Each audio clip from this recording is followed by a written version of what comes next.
High everyone, आज फेरि एउटा नयाँ भिडियो लिएर आएको छु। आजको भिडियोमा चाहिँ हामी माइक्रोसफ्ट एक्सेलमा कुनै एउटा लिस्टमा डुप्लिकेट भ्यालु कसरी फाइन्ड आउट गर्न सकिन्छ, देन त्यो डुप्लिकेट्सलाई कसरी युनिक लिस्ट बनाउने त्यो एउटा पार्ट हामी सिक्छौँ।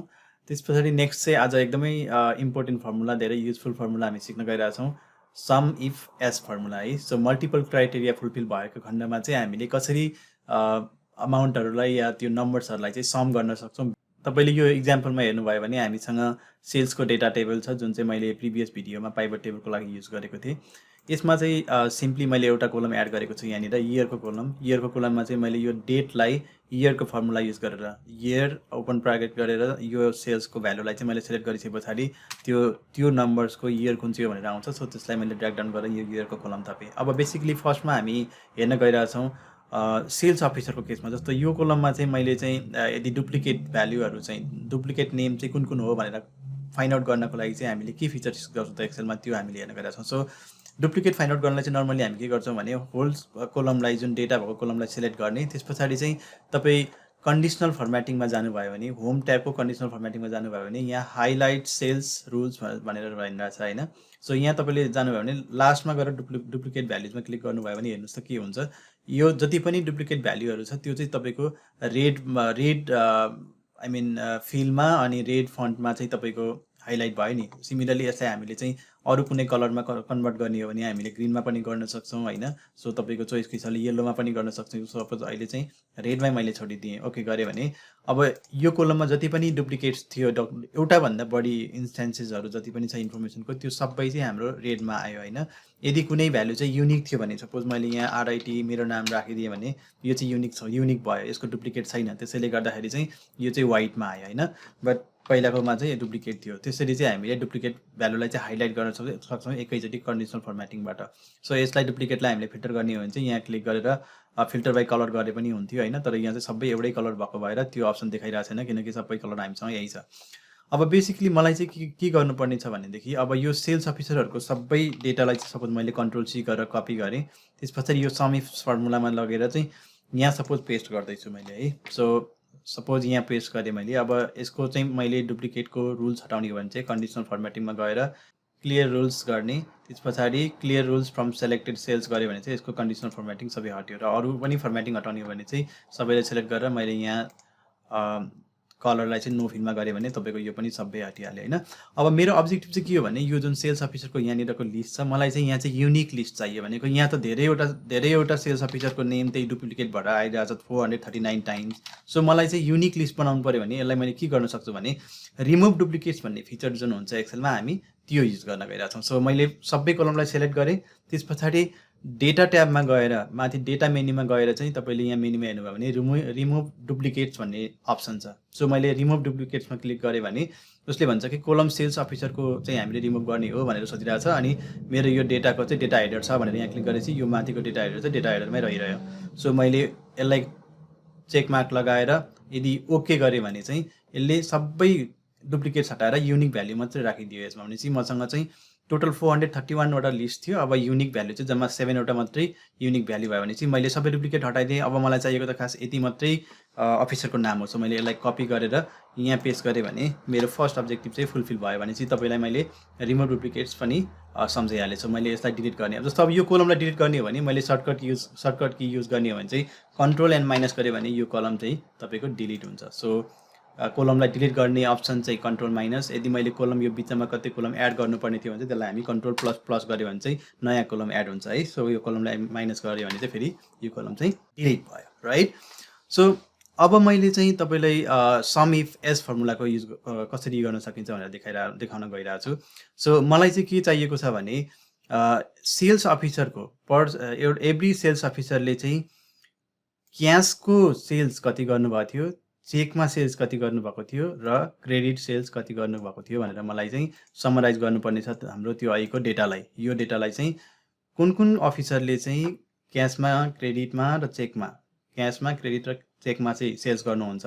सो क्यासको कति थियो, चेकको कति थियो र क्रेडिटको कति थियो त्यो मलाई फर्स्टमा म त्यो निकाल्छु sum if S formula use गरेर, किनकि मलाई सेल्स अफिसरको पनि कन्डिसन फुलफिल हुनुपर्छ र यो क्राइटेरिया पनि फुलफिल हुनुपर्छ। त्यस पछाडि हामी डेटको पनि क्राइटेरिया युज गर्छौँ। स्टार्ट डेट र एन्ड डेट एउटा पार्ट भयो, अनि अर्को इयरको पार्ट पनि अर्को भयो, त्यो पनि हामी ट्राई गरेर हेरौँ है। सो फर्स्टमा चाहिँ म सेल्स अफिसर र पेमेन्ट टाइप्सको बेसिस चाहिँ sum if S formula use गर्छु है त। सो स्टार्ट गरौँ सम इफ एस फर्मुलाबाट। सो इक्वल टु SUMIFS गरेपछि sum if S formula start भयो र मैले यसलाई चाहिँ क्लोजिङ ब्राकेट ओपन गरेँ भने सबभन्दा फर्स्टको आर्गुमेन्ट भनेको के हो त भन्दा सिन्ट्याक्समा सम रेन्ज भन्यो। सम रेन्ज भनेको चाहिँ हाम्रो जुन रेन्ज चाहिँ सम गर्ने हो त्यो रेन्ज सेलेक्ट गर्ने भनेको हाम्रो सम रेन्ज कुन हो त सेल्सको अमाउन्ट। सो नेक्स्ट सिटमा गएर मैले पुरै सेल्सको कोलमलाई सेलेक्ट गरिदिएँ। अब मैले यो सेल्सलाई चाहिँ फिक्स बनाउनको लागि के गर्नुपर्छ त यो रेन्जमा चाहिँ डलर साइन आउनु पर्यो। त्यसको लागि मैले F4 फङ्सन युज गरेँ। त्यस पछाडि कमा गरिसकेपछि क्राइटेरिया रेन्ज 1 भनिरहेछ उसले। भनेपछि फर्स्ट क्राइटेरिया रेन्ज चाहिँ कुन हो त भनेपछि तपाईँको कुन चाहिँ रेन्जमा चाहिँ क्राइटेरिया छ भनेर सोधिरहेको उसले। भनेपछि फर्स्टमा चाहिँ म सेल्स अफिसरको क्राइटेरियालाई चेक गर्न गइरहेको छु। भनेपछि फर्स्टमा चाहिँ मैले क्राइटेरिया रेन्ज चाहिँ सेल्स अफिसरको कोलमलाई युज गरेँ। त्यस्तै यसलाई पनि मैले फिक्स गराउनलाई F4 थिचेँ। त्यसपछि कमा गरेपछि उसले क्राइटेरिया 1 भन्यो। भनेपछि यो रेन्जको क्राइटेरिया चाहिँ कुन हुन्छ भनेर सोधेपछि हाम्रो फर्स्ट क्राइटेरिया भनेको त यहाँको सेल्स अफिसर हो। भनेपछि मैले सेल्स अफिसरलाई यहाँनिर क्लिक गरेँ। अब मलाई यो फर्मुला चाहिँ तलको सेलहरूमा पनि कपी गर्नुपर्ने भएको भएर मैले यसलाई चाहिँ फिक्स गराउँदिनँ, किनकि कपी गरेँ भने यो पनि तल जानु पर्यो राइट।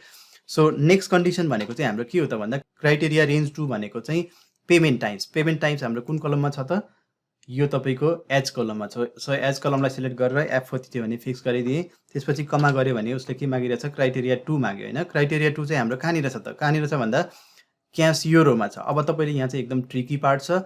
मलाई यो फर्मुला तल कपी गर्दाखेरि चाहिँ यही रो नै रहनु पर्यो राइट। भनेको सेल्स रो नम्बर 7 कै डेटा लिनु पर्यो तल कपी गर्दाखेरि। तर यो फर्मुलालाई मैले राइट साइडमा कपी गरेँ भने चाहिँ के हुनु पर्यो त भन्दाखेरि राइट साइडमा सर्नु पर्यो। सो त्यसको लागि चाहिँ मैले तपाईँले हेर्नुभयो भने रो चाहिँ मेरो फिक्स हुनु पर्यो। त्यस पछाडि कोलम चाहिँ मेरो भेरिएबल हुनु भनेपछि मैले के गर्नु परेको रोको अगाडि चाहिँ डलर साइन राखिदिने, कोलमको अगाडि चाहिँ डलर साइन नराख्यो भने चाहिँ के हुन्छ भनेदेखि हामीले यो फर्मुलालाई राइट साइडमा कपी गऱ्यो भने चाहिँ कोलम चेन्ज हुन्छ। तर यो फर्मुलालाई तलतिर जस्तो डाउन साइडमा कपी पेस्ट गऱ्यो भने चाहिँ तपाईँको रो चाहिँ सधैँभरि सेमै रहन्छ। अब मैले अलिकति अघि पनि मिस्टेक गरेँ जस्तो लाग्यो। सो तपाईँको यो सेल्स अफिसरमा पनि हाम्रो सेल्स अफिसरको डाटा चाहिँ राइट साइडमा कपी गऱ्यो भने चाहिँ फर्मुला त्यो कोलम सेमै रहनु पर्यो। तर रो भन्दा तल सार्दाखेरि चाहिँ त्यो रो चाहिँ चेन्ज हुनु पर्यो। भनेपछि हामीले यसको चाहिँ कोलम फिक्स गर्नु पर्यो, यसको चाहिँ रो फिक्स गर्नु पर्यो होइन। सो कोलमको अगाडि चाहिँ यहाँनिर डलर साइन फेरि राख्नु पर्यो राइट। सो डलर साइन मैले राखिदिएँ भने कोलम सी चाहिँ फिक्स्ड भयो। अनि यसलाई हामीले डाउन कपी गऱ्यो भने चाहिँ रो नम्बर चेन्ज हुँदै तल जाने भयो, राइट साइडमा गऱ्यो भने चाहिँ कोलम चाहिँ त्यही नै फिक्स हुने भयो राइट। सो यति सबै गरेर हामीले क्लोजिङ प्रेन्थेसिस राखिदियो भने अब हेर्नुहोस् त के हुन्छ 21,171 भयो क्यासमा। सो यो डाटालाई भेरिफाई गर्नलाई यदि हामी यहाँ गयौँ र लोकेश चन्द भन्नेलाई हामीले चाहिँ सपोज फिल्टर गऱ्यौँ यहाँनिर लोकेश चन्द, अनि पेमेन्ट टाइप चाहिँ हाम्रो क्यास थियो। सो क्यासमा मैले यदि यहाँ गएर फिल्टर गरेँ भने टोटल अमाउन्ट सेल्स चाहिँ हाम्रो त्यति आउनु पर्यो होइन 21,000 समथिङ। सो यो चाहिँ आयो 21,171 भनेपछि यो डेटा करेक्ट छ। अब यसलाई क्लियर फिल्टर गरौँ। त्यस पछाडि अरू पनि डेटालाई गएर यहाँनिर चेक गरौँ है त। सो अब मैले यो फर्मुलालाई अब तल कपी गरेँ भने के हुन्छ। अब यदि यसलाई ड्र्याग गरेर तल झाऱ्यो भने क्यासको जति पनि सेल्स थियो डिफ्रेन्ट सेल्स अफिसरको आफ्नो सेल्सको अमाउन्ट चाहिँ यहाँ भयो। अब मैले यहाँ टोटल चाहिँ निकाल्ने हो भने टोटलको लागि सर्टकट के हुन्छ अल्ट इक्वल टु, सो त्यसलाई इन्टर गऱ्यो भने अल्ट इक्वल टु गऱ्यो भने हाम्रो 547,359 आयो। एकचोटि क्रस भेरिफाई गरौँ। यहाँनिर चाहिँ क्यास मात्रै फिल्टर गऱ्यो भने हामीसँग त्यति अमाउन्ट ट्याक्क मिल्नु पर्यो होइन। सो तपाईँले हेर्नुभयो भने अब सेल्सको मैले यहाँ चेक गर्छु 547,359 हाम्रो करेक्ट अमाउन्ट आइरहेछ। अब त्यस्तै अब यो फर्मुलालाई मैले राइट साइडमा कपी गरेँ भने चाहिँ के हुन्छ भन्दाखेरि पेमेन्ट टर्म्स चाहिँ चेकमा कन्भर्ट हुनु पर्यो, तर सेल्स अफिसर चाहिँ सेम हुनु पर्यो होइन। सो यसलाई मैले यहाँबाट राइट साइडमा गरेँ भने हेर्नुहोस् त के हुन्छ नम्बर चेन्ज भयो यहाँनिर। सो तपाईँले यहाँनिर F2 थिचेर त्यो फर्मुलालाई एडिट गर्नुभयो भने अघि यहाँ चाहिँ क्यासलाई सेलेक्ट गरिरहेको थियो फर्मुलाले, अब यहाँ चाहिँ चेकलाई सेलेक्ट गरिरहेको छ। त्यस्तै यहाँ गयो भने क्रेडिटलाई सेलेक्ट गरिरहेको छ।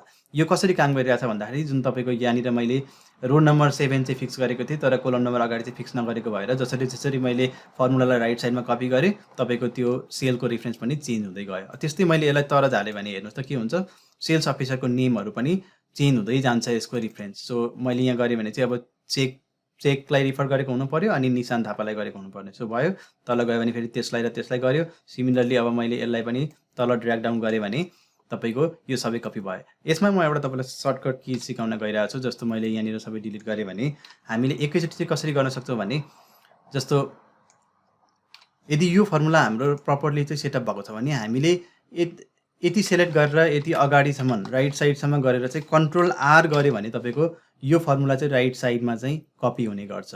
त्यस्तै यदि मैले चाहिँ माथि फर्स्ट रोमा मात्रै तपाईँको फर्मुला सबैमा हालेँ अनि त्यस पछाडि यो सबैलाई सेलेक्ट गरेर तलसम्म सेलेक्ट गरेर कन्ट्रोल डी गऱ्यो भने हेर्नुहोस् त के हुन्छ, सबै फर्मुला कपी डाउन हुन्छ है। सो यो फर्मुला पनि यो सर्टकट पनि एकदमै युजफुल छ तपाईँलाई। सो मैले यहाँनिर अल्ट इक्वल टु युज गरेर सम युज गरेँ, माथिको फर्मुलालाई तल कपी गर्नको लागि कन्ट्रोल डी युज गरेँ, लेफ्ट साइडको फर्मुलालाई राइट साइडमा तपाईँको कपी गर्ने हो भने चाहिँ कन्ट्रोल आर गरेँ। सो यो चाहिँ तपाईँको के भयो भने हामीले सम इफ एज फर्मुला चाहिँ मल्टिपल 2वटा कन्डिसनको लागि युज गऱ्यौँ। अब यदि हामीले चाहिँ यो क्राइटेरियाभित्र चाहिँ यदि मैले इयर पनि छुट्याउने भयो भने चाहिँ कसरी हामीले गर्न सक्थ्यौँ त भन्दा, अब यो फर्मुलामा हेर्नुभयो भने मैले सेल्स अफिसरको पनि कन्डिसन राखिसकेको छु, त्यस पछाडि पेमेन्ट टर्म्सको पनि कन्डिसन राखिसकेको छु। अब मैले यदि इयरको कन्डिसन राख्ने भएदेखि चाहिँ अर्को एउटा कन्डिसन मैले के थप्थेँ भने कमा हालिसकेपछि अर्को क्राइटेरिया रेन्ज माग्छ यसले। सो अर्को क्राइटेरिया रेन्ज भनेको चाहिँ हाम्रो इयरको कोलम हो। सो इयर कोलम भनेको चाहिँ तपाईँको कहाँ हो त भन्दा कोलम सी हो नि होइन। सो कोलम सी फुल मैले सेलेक्ट गरेर F4 थिचेँ भने चाहिँ रिफरेन्स चाहिँ फिक्स भयो। त्यसपछि कमा थिचे पछाडि चाहिँ अब हाम्रो क्राइटेरिया चाहिँ कहाँ छ त भन्दा, यदि मलाई चाहिँ त्यो क्राइटेरिया चाहिँ 2018 को गर्नु छ भने 2018 मा गरेँ।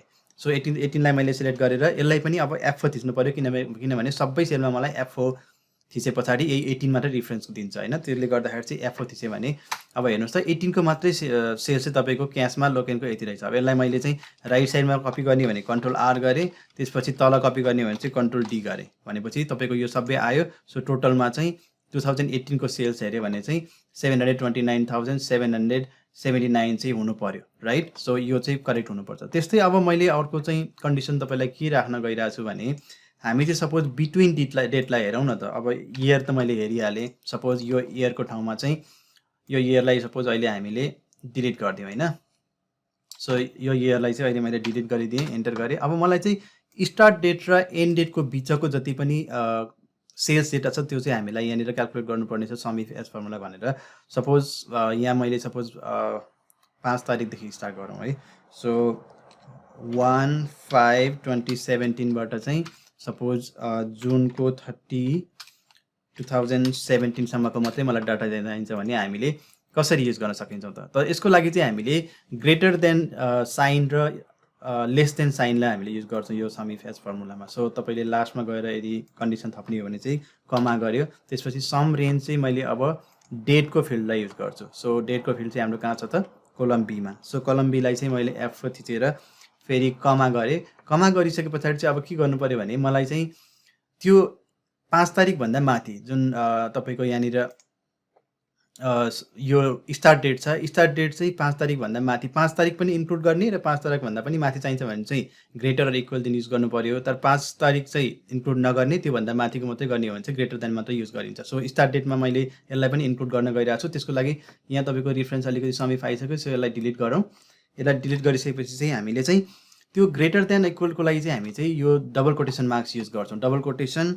सो ग्रेटर देन इक्वल पछाडि चाहिँ N% युज गरेर हामीले सम इफ एस D1 भनेको चाहिँ यो सेल भयो। यसलाई चाहिँ मैले सपोज फिक्स गर्नको लागि चाहिँ F4 थिच्छु, त्यो गऱ्यो भने चाहिँ ग्रेटर देनको भयो। अब मलाई लेस देन 6/30/2017 हुनु पऱ्यो नि होइन। त्यसको लागि फेरि मैले कमा दिएर चाहिँ हाम्रो क्राइटेरिया रेन्ज 4 चाहिँ फेरि डेटको फिल्ड हुन्छ। सो डेटको फिल्ड मैले राखिदिएँ, त्यसपछि F4 अनि त्यस पछाडि अब चाहिँ हामीले डबल कोटेसनभित्र लेस अर इक्वल गर्छौँ है। लेस अर इक्वल गरेर डबल कोटेसन, त्यस पछाडि एन्ड, अनि एन्ड गरिसके पछाडि तपाईँले फेरि यो चाहिँ अब अर्को डेटलाई सेलेक्ट गर्यो भने चाहिँ त्यो डेट पनि हामीले सेलेक्ट गर्यो। यसलाई पनि F4 थिचेर चाहिँ क्लोजिङ ब्राकेट हालेर एन्टर गर्यो भने तपाईँको यो दुईवटा डेट बिट्विनमा चाहिँ क्यास सेल्स कति भएको थियो त्यो यहाँ देखाए लोकेश चन्दको। सो मैले यसलाई यदि कपी डाउन गरेँ भने के हुन्छ हेर्नुहोस् है त। सो टोटलमा चाहिँ बिट्विन January 5, 2017 टु June 30, 2017 तपाईँको यो सेल्स अफिसरले चाहिँ यति सेल्स गर्नुभएको रहेछ क्यासमा। त्यस्तै क्रेडिट चेकमा गर्ने हो भने चाहिँ कन्ट्रोल आर गऱ्यो भने तपाईँको यो सबै आयो भनेपछि क्यासमा 54 एकचोटि यसलाई क्रस भेरिफाई गरौँ काम गरिरहेको छ छैन होइन। सो मेरो यहाँ फिल्टर छ क्यासको अलरेडी फिल्टर ठिक छ। अब मैले डेट मात्रै युज गर्नु पऱ्यो। डेट चाहिँ जनवरीको 5 जनवरीमा रहेनछ भने चाहिँ फेब्रुअरी, मार्च, अप्रिल, मे, जुन छैन भनेपछि यति मात्रै हामीले सेलेक्ट गऱ्यो भने चाहिँ हेर्नुहोस् है के हुन्छ। अब टोटल सेल चाहिँ हामीसँग कति भयो 54,168 भयो। त्यति नै हाम्रो यहाँ टोटल सेल हुनु पर्यो भनेपछि यसरी करेक्टली हुन्छ। सो तपाईँले याद गर्नुभयो भने बेसिकली हामीले केही कुराहरू चाहिँ याद गर्नुपर्ने हुन्छ जुन SUMIF फर्मुला युज गर्नको लागि। लाइक ग्रेटर देन साइन कसरी युज गर्ने, अनि इक्वल टु, अनि greater than or equal to, less than or equal to त्यो कसरी युज गर्ने त्यो पार्ट भयो। सिमिलरली डबल कोटेसन मार्क्सभित्र हुनु पऱ्यो त्यो कन्डिसन। अनि दुईवटा टेक्स्टलाई या दुईवटा पार्टलाई जोइन गर्नको लागि चाहिँ हामीले N% युज गर्छौँ। सो यसरी चाहिँ SUMIF फर्मुला युज गरेर हामीले लार्ज डेटालाई समराइज गर्न सक्छौँ। यदि तपाईँले चाहिँ पाइभट टेबल युज गर्नुहुन्न भने चाहिँ SUMIF फर्मुलाले चाहिँ एकदमै हेल्प गर्छ नर्मली डेटा समराइज गर्नलाई। आई होप यो भिडियोले तपाईँलाई अभियसली हेल्प गर्यो होला केही न केही हदसम्म। नेक्स्ट भिडियोमा चाहिँ म तपाईँहरूलाई SUMIF मा वाइल्ड कार्ड कसरी युज गरिन्छ त्यो म तपाईँहरूलाई सिकाउँछु नेक्स्ट भिडियोमा। So till then good by.